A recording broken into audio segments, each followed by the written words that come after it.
नमस्कार मेरे बहुत बहुत प्यारे मित्रों। जैसा कि हम लोगों ने कल भारत की संचित निधि के बारे में चर्चा किया था, यानी हम लोगों ने ये चर्चा किया था कि संसद की कितनी प्रकार की निधियां होती हैं, यानी कितने प्रकार के फंड होते हैं। तो ये 3 टाइप के होते हैं, जिसमें से हमने एक प्रकार के बारे में चर्चा कर लिया था। जैसे ही ये भारत सरकार की निधियाँ 3 होंगी, ऐसे ही राज्य सरकार की भी 3 निधियाँ होंगी, जिसके बारे में हम लोग चर्चा आगे करेंगे। ठीक, तो संसद की निधियों में जो 3 प्रकार की होती हैं, पहला है भारत की संचित निधि, दूसरा है लोक लेखा, ठीक, भारत का लोक लेखा, और तीसरा है भारत का आकस्मिक निधि, जिसको मैंने कल इसको एक नया नाम दिया था, जिसे हमने कहा था गुल्लक निधि। गुल्लक निधि यानी आप गुल्लक से कब पैसे निकालते हैं, जब कोई आकस्मिक समस्या आती है, या आप कोई कार्य ऐसा रखे हो कि हाँ मुझे ये तब करना है जब ऐसा हो जाए, या कोई सिचुएशन रख देते हैं, तब दिन क्या करते हैं, आप अपने उस गुल्लक को क्या कर देते हैं, फोड़ देते हैं, उसका उपयोग कर लेते हैं। बस ये है कि यहाँ पे फोड़ा वोड़ा नहीं जाता है, बस एक कॉन्सेप्ट समझाने के लिए। ठीक, क्या है, कॉन्सेप्ट समझने के लिए है क्या होता है। भारत की संचित निधि में जैसा कि हम लोगों ने देखा था कितने कौन कौन से जमाएँ उसमें होती हैं, कौन कौन से खर्च होते हैं। उसमें भारित व्यय के बारे में हम लोगों ने चर्चा किया था। ये भारित व्यय क्या होती हैं, क्या ऐसी निधि के लिए, ऐसे फंड से पैसे निकालने के लिए, मुद्रा निकालने के लिए क्या संसद की प्रोसेस की आवश्यकता होती है, जो एक लंबी प्रक्रिया चलती है।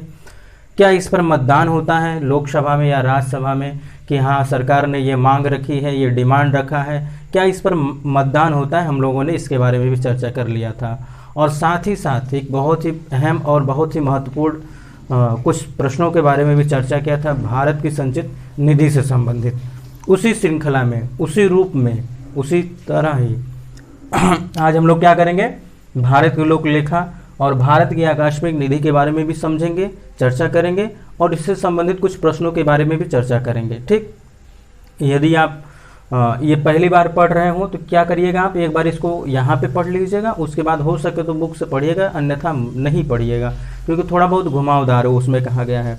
और क्या करिएगा, ये दोनों तीनों निधियों के बारे में पढ़ने के बाद आप सीधे क्या करिएगा, विगत वर्षों के प्रश्न उठाइएगा। आप जिस भी प्रतियोगी परीक्षाओं की तैयारी कर रहे हो, चाहे जिस भी प्रतियोगी परीक्षाओं की, चाहे वो स्टेट सिविल सर्विसेज हो, चाहे आप किसी पुलिस की तैयारी कर रहे हो किसी स्टेट की, या फिर आप एसएससी की कर रहे हो, बैंक की कर रहे हो, रेलवे की कर रहे हो, ये सारी प्रतियोगी परीक्षाओं के लिए सफिशिएंट है जितना मैं चर्चा करूँगा। यदि आप यूपीएससी की भी तैयारी कर रहे हैं तो भी उसके लिए ये सफिशिएंट है। क्या करिएगा, कभी भी कोई भी टॉपिक पढ़िए, फिर पढ़ने के बाद आप उसका निचोड़ निकालिए, उसका रिजल्ट निकालिए कि हाँ मैंने कितना समझा। आपने कितना समझा, ये जरूरी नहीं कि आपने कितना पढ़ा, जरूरी है कि आपने कितना समझा, कितने प्रश्नों को आप हल कर पा रहे हैं बिना किसी परेशानी के। ठीक, यानी कि आप इंजॉय लेकर के अगर आप प्रश्नों को हल कर ले रहे हैं किसी टॉपिक से संबंधित, इसका मतलब ये होता है कि आपने उस टॉपिक को अच्छे से समझा है। चलिए हम लोग समझते हैं भारत की लोक लेखा। इसका उल्लेख भारतीय संविधान के अनुच्छेद 266 में किया गया है। संचित निधि में जमा होने वाली राशियों के अलावा सभी सार्वजनिक राशियां इसी में जमा होती हैं। अब आप अगर संचित निधि नहीं पढ़े होंगे तो आपको ये समस्या आएगी, तो सर आप तो ये कह रहे हैं कि इसमें जो वो निधियां शामिल होंगी जो भारत की संचित निधि में नहीं है, बाकी सब सार्वजनिक जितने भी निधि होंगी, यानी जितनी सार्वजनिक राशियाँ होंगी, जितनी सरकारी राशियाँ होंगी, धन होंगी, वो सब इसमें आएंगी। तो आप क्या करेंगे, सबसे पहले इस वीडियो को अगर आप पहले देख रहे हैं तो सबसे पहला कार्य ये करिए, आप पहले भारत की संचित निधि को देखिए। ठीक, देन उसके बाद क्या करिए, आप उसके बाद आप क्या करिए, लोक लेखा पे आ जाइए, उसके बाद ही भारत का लोक लेखा पे आइए, तभी जाके आपको मज़ा और आनंद आएगा, तभी आप एक टॉपिक के साथ आप न्याय कर पाएंगे और स्वयं के साथ भी न्याय कर पाएंगे। तो क्या है, इसका उल्लेख संविधान के अनुच्छेद 266 में किया गया है। संचित निधि में जमा होने वाली राशियों के अलावा सभी सार्वजनिक राशियां इसी में जमा होती हैं, यानी कि जो संचित निधि में जमा हो रही हैं उसके अलावा जितनी भी सार्वजनिक राशियां होती हैं सारी की सारी किस में जमा होंगी, भारत की लोक लेखा में जमा होंगी। Public account of India, Bharat की लोक लेखा में। ठीक, सामान्यतः इसका संबंध बैंक में जमा राशियों से, बचतों से, भविष्य निधि जिसे पीएफ बोलते हैं, ठीक, जमा राशियों आदि से होता है। ठीक, और इससे धन निकालने के लिए सरकार को संसद की मंजूरी की आवश्यकता नहीं होती है। संसद की मंजूरी की आवश्यकता नहीं होती।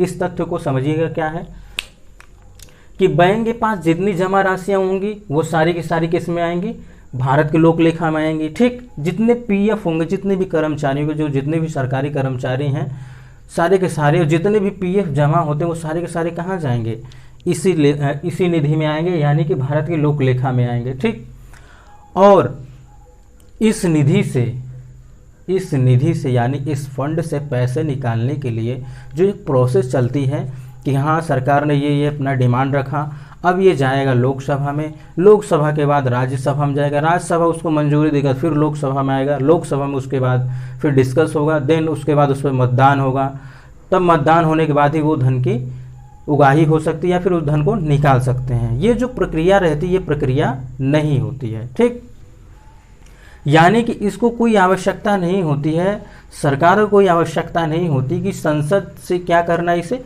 पारित करना। बस इसी सिंपल वे में आप समझ लीजिएगा कि इस फंड से, इस निधि से पैसे निकालने के लिए, मुद्रा निकालने के लिए, वित्त निकालने के लिए सरकार को संसद की अनुमति या फिर संसद द्वारा पारित कराना आवश्यक नहीं होता है। ठीक, अब हम लोग समझते हैं इससे प्रश्न कैसे बनेंगे, प्रश्न का स्वरूप कैसा होगा, क्या उसके स्वरूप में कई सारे डायमेंशंस हो सकते हैं, क्या कई आयाम से पूछा जा सकता है, तो अवश्य पूछा जा सकता है। आइए हम लोग समझते हैं।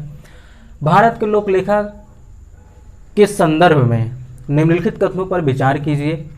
ऑप्शन 1, अभी मैं केवल फैक्ट रखूंगा, देन उसके बाद मैं क्या करूंगा, इसमें कुछ चेंजेस लाऊंगा, हेर फेर करूंगा, कुछ बदलाव करूंगा, जिससे आप समझेंगे कि हाँ प्रश्नों का रूप ऐसा हो सकता है। ठीक, ऑप्शन 1 हो जाएगा।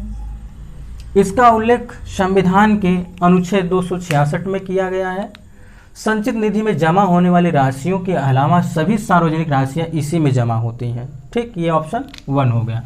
ऑप्शन 2, सामान्यतः इसका संबंध बैंक में जमा राशियों, बचतों, भविष्य निधि जमा राशियों आदि से होता है। ठीक, ऑप्शन 3, इससे धन निकालने के लिए सरकार को संसद की मंजूरी की आवश्यकता नहीं होती है। ठीक, अब आइए हम लोग समझते हैं, कूट थोड़ा देख लेते हैं। जैसे कि आप लोग जानते हैं जो एनालिटिकल प्रश्न आते हैं वो हमेशा क्या आएंगे, कूट में आएंगे, कई विकल्पों में आएंगे। ठीक, इसे बोलते हैं एनालिटिकल यानी विश्लेषणात्मक प्रश्न। Option A, option B, option C, option D. ठीक,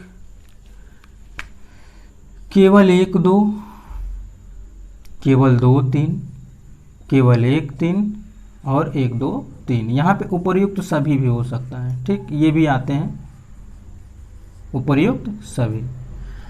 अब आप क्या करेंगे, अब आपने क्या किया, हम लोगों ने भी क्या किया, डायरेक्ट इसके सारे के सारे फैक्ट को प्रश्नों के स्वरूप में रख दिया। हाँ, अब ये क्या हो गया, इसमें सारे के सारे आंसर 1 2 3 तीनों हो जाएंगे, परंतु इसमें और क्या हेर फेर हो सकती है, यहाँ पे क्या कर सकते हैं, यहाँ आवश्यकता होती है।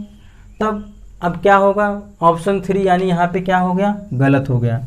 अब आप 3 3 ढूंढिए, किसमें है 3, इसमें भी है, इसमें भी है, इसमें भी है, तो ऑप्शन ए क्या हो जाएगा, इसका सही हो जाएगा। अब अनुच्छेद 266 के बजाय 267 कर दिया जाए, धीरे से केवल एक अनुच्छेद हम लोग आगे बढ़ जाते हैं, धीरे से। अब आप इतने जल्दी में थे कि प्रश्न को समझे नहीं, हाँ हाँ ये बात हुई है, हाँ सही सही है, सही है, ऐसा है, तीनों सही है, तो आप क्या कर गए, 3 की तीनों लगा दिए। अब आप इतने जल्दबाजी में थे, इतने जल्दबाजी में थे कि आप प्रश्न को पढ़ना सही नहीं समझा, तो आपका क्या हो जाएगा, यहाँ पे नहीं लिख दिया जाता है क्योंकि ये नहीं होता है। ठीक, तो अब 1 1 जहाँ है उसको कट करिए। पहला यानी कि ऑप्शन क्या हो गया, पहला गलत हो गया। क्यों, क्योंकि अनुच्छेद 267 के बजाय क्या है, 266 में है। तो आप क्या करेंगे, 1 इसमें, 1 इसमें, 1 इसमें, यानी 2 और 3 हो गया। अब प्रश्न ये होगा कि भारत के लोक लेखा के संदर्भ में निम्नलिखित में कौन सा या कौन से सही नहीं है या हैं। और यहाँ पे क्या कर दिया गया, अनुच्छेद चेंज कर दिया गया, और आवश्यकता नहीं के बजाय आवश्यकता होती है। तो क्या करेंगे आप इसे क्या करेंगे आप, बहुत बारीकी से और जागरूकता से समझने का प्रयास करिए। कहीं ऐसा तो नहीं कुछ फैक्ट के साथ छेड़छाड़ किया है या फिर हेर फेर किया गया है, इस बात का आप अवश्य ध्यान दीजिएगा। ठीक, तो ये हो गया भारत के लोक लेखा। भारत की लोक लेखा एक बार फिर से समझिएगा। भारत की लोक लेखा जो है अनुच्छेद 266 में है। इसमें वही सारी सार्वजनिक राशियां शामिल होती हैं जो संचित निधि में नहीं होती हैं। उसके अलावा और इसमें धन निकालने के लिए आवश्यकता नहीं होती है संसद से पारित कराने के लिए। और इसका संबंध क्या होता है, बैंक की जमा राशियों से, बचतों से होता है, भविष्य निधि जमा से होता है। ठीक, क्या हो गया, आपको ढेर सारी चीज़ें पढ़ने के बजाय आप डायरेक्ट आ गए, कॉन्सेप्ट पे आ गए, समझ लिए। ठीक, अब हम लोग समझते हैं भारत की आकस्मिक निधि, जो बहुत ही मज़ेदार टॉपिक है। क्या है तो सारे के सारे इंपॉर्टेंट है, तीनों निधियाँ इंपॉर्टेंट है। ये मत सोचिएगा अगर सर ऐसा कह रहे हैं कि हाँ ये मज़ेदार है तो इसका मतलब ये ज़्यादा इंपॉर्टेंट है, ऐसा हरगिज़ नहीं है। ये तीनों के तीनों निधियाँ इंपॉर्टेंट है, बहुत इंपॉर्टेंट है। आइए अब हम लोग समझते हैं क्या है। जब किसी आकस्मिक खर्च के लिए संसद ने सरकार को प्राधिकृत न किया हो, तब तक राष्ट्रपति इसमें से आवश्यक धनराशि सरकार को अग्रिम तौर पर दे सकेंगे। राष्ट्रपति की ओर से भारत सरकार का वित्त सचिव इसका संचालन करता है। इस राशि को बाद में संसद द्वारा प्राधिकृत करवाया जा सकता है। इसका उल्लेख संविधान के अनुच्छेद 267 में किया गया है तथा यह किसी आकस्मिक खर्च के लिए यह निधि बनाई गई है। जैसा कि ये शब्दों से इसका शाब्दिक अर्थ ही क्या होता है, आकस्मिक, यानी कोई इमरजेंसी कोई सिचुएशन आ जाए, ऐसा कोई सिचुएशन आ जाए जहाँ कहा जाए कि आपात स्थिति आ जाए, अगर ऐसा कोई बाढ़ आ जाए या फिर प्राकृतिक आपदा आ जाए या मानवजन्य कोई आपदा आ जाए, तो इस स्थिति में क्या होगा, इसी निधि का इस्तेमाल या उपयोग किया जाता है। ठीक, ये ऐसा निधि होता है जिसमें इसमें भी सरकार के संसद के द्वारा स्वीकार या फिर पारित कराना आवश्यक नहीं हो सकता है, नहीं होता है, हो सकता है नहीं होता है। हाँ, अगर सरकार चाहे तो बाद में इसे प्राधिकृत करा सकती है कि हाँ मैंने इतना इतना धन जो है निकाला है या लिया है ये फला जगह लगाने के लिए। अब आप इसको समझिएगा कि ये जो फंड होता है, ये जो निधि होती है भारत की आकस्मिक निधि, इसका किस अनुच्छेद में उल्लेख है, अनुच्छेद भारतीय के संविधान के अनुच्छेद 267 में किया गया है। किस में किया गया है, सबसे पहला फैक्ट यही समझिए, अनुच्छेद 267 यानी 267 में है। किसके लिए किया गया है, ये आकस्मिक निधि का गठन किस लिए किया गया है, आकस्मिक निधि का गठन ही इसलिए किया गया है जो आकस्मिक खर्च के लिए होगा। और इसमें कितनी धन होंगे, कितनी मुद्राएं होंगी, ये भी डिपेंड करता है संसद के ऊपर कि इसमें कितनी संपत्तियां होंगी, कितनी राशियां होंगी।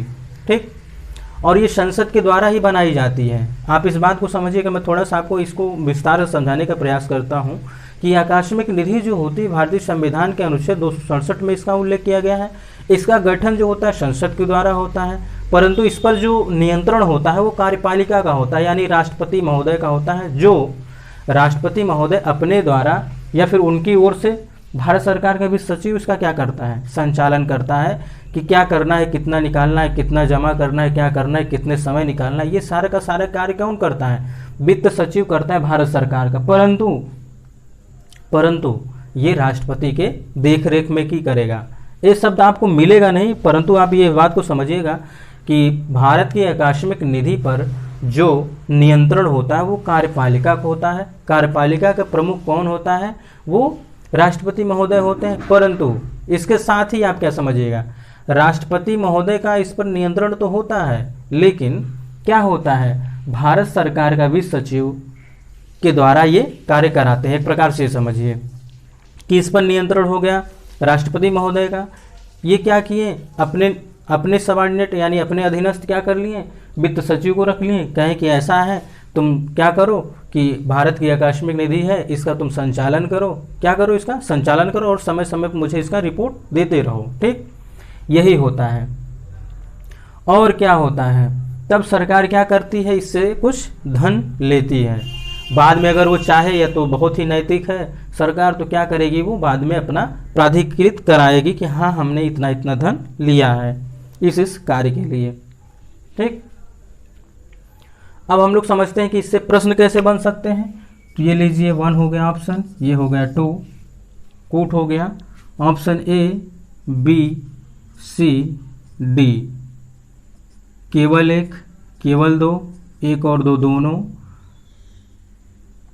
ना तो एक ना ही दो। अब हमने क्या किया, सीधा के सीधा फैक्ट रख दिया। अब ये तो दोनों हो गए आंसर, ये तो दोनों हो गए, लेकिन आप क्या कर सकते हैं इसमें सिचुएशन, इसमें से कुछ कंटेंट के साथ क्या कर सकते हैं, हेर फेर कर सकते हैं। संसद ने सरकार को प्राधिकृत किया हो तो पहला क्या हो गया, गलत हो गया, तो ये भी गलत, ये भी गलत, तो ये सही होगा, ये तो गलत है ही। ठीक, इसी रूप में आप क्या कर सकते हैं, अनुच्छेद 267 के बजाय 268 कर सकते हैं। क्या कर सकते हैं, 268 कर सकते हैं, तो इसमें 2 गलत हो गया, तो यानी ये भी गलत, ये भी गलत, तो इसके बाद ये सही।